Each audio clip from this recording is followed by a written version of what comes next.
L'Union africaine célèbre le 11 juillet 2025 la 9e édition de sa journée de lutte contre la corruption. Une occasion pour le président de la haute autorité de lutte contre la corruption en République du Congo de rappeler les directives de l'Union africaine sur la nécessité pour les Africains de s'engager contre ce fléau.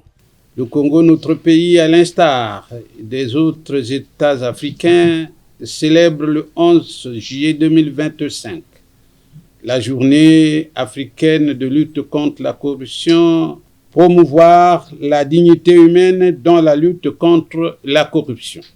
Le thème de cette 9e célébration, à l'aube de la 3e décennie de l'adoption de la Convention, est un appel à l'ensemble des acteurs impliqués dans la lutte contre la corruption d'intégrer la dignité humaine dans leurs initiatives, de l'intérioriser afin de prémunir les personnes, notamment les plus vulnérables, contre les effets pernicieux de la corruption.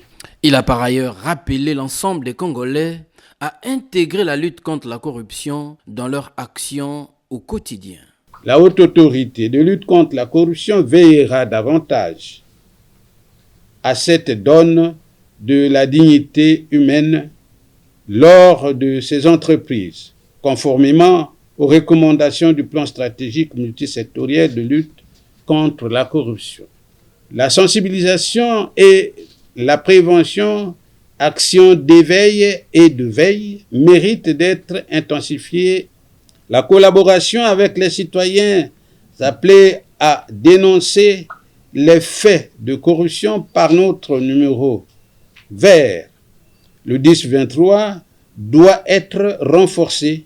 Emmanuel Olita Ondungo, qui s'est félicité du rang actuel du Congo, classé 151e sur l'indice de la corruption au classement de Transparency International, en comparaison à sa 165e place en 2020 lors de l'installation de la HALC, appelle les institutions du pays et la société civile à consolider cette légère avancée en doublant d'efforts les actes et actions de lutte contre la corruption dans le pays.